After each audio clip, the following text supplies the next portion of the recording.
Hey guys, hope you've all recovered from Sunday. Sorry I've not been on, but I've had a stinking cold. Everyone's ill in my... Yeah, it's been one of those weeks. But anyway, just going to give a quick few thoughts on a couple issues, a couple of things that I think are going around.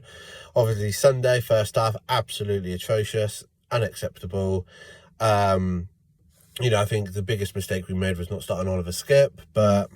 it was bad. It was real bad. I can't recall a time I've ever seen us play that badly in a North London derby. I remember, in the early 2000s, just getting pummeled by Arsenal week in, week out. But, kind of used to it now. But it's such a shame because we usually play a lot better, but we always seem to struggle at the Emirates. But hopefully, we can fix it this Sunday against Villa. I think, looking at tomorrow's match against Mura, Mura, I don't know how you pronounce it. But looking at that game, I think, I think Kane needs to be rested, or not even rested, dropped, to be perfectly honest. And I also think he should be dropped for Sunday, but I'll speak about that closer to the Villa game. But, I think we need to definitely play the likes of Roden, Davis, Gill, Skip, I think Højbjerg as well. He's got a point to prove. He's been quite poor for Spurs for quite a while, actually. So I think he needs to really get going again. Obviously, get Galini in goal. But the biggest thing for me is the one takeaway from Sunday and so far this season is I think Bryan Gil needs to start week in, week out every game, because we have got a quality player on our hands there. He's quick, he's fast, he's skillful, he's confident, he takes people on. I think he needs to start tomorrow. I think he needs to show what he's all about again, and then hopefully he can get in that team for Sunday. But, it's been a tough week as a Spurs fan. I'm still backing Nuno for now.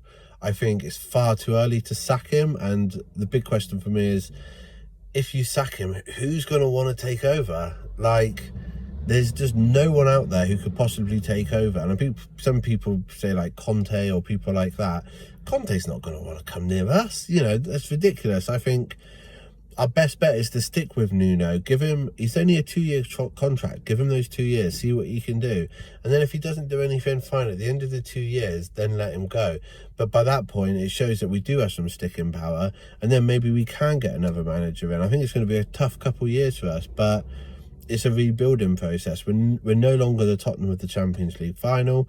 We're a completely different team. Let's be honest, we're not a top 4 team anymore. We're a top 8 team. Between 5th and 8th is what we should be aiming for. And I think, us as Spurs fans, we've got to take that into consideration. And, to get back to that top 4, Levy needs to pull his checkbook out and we need to go again. But, as always, sorry, it's a bit of a ramble today, really. I just really disappointed with Sunday, and this week as a Spurs fan, it's been difficult. But hopefully get a win tomorrow. Bit us on the right track, but it's Sunday. That Sunday we got to win. There's no two ways about it. We have to win, but we'll have to wait and see. But anyway, as I always say, like, share and subscribe to the YouTube channel, Super Spurs. Follow us on Facebook as Super Spurs. Cheers, guys. Have a good one.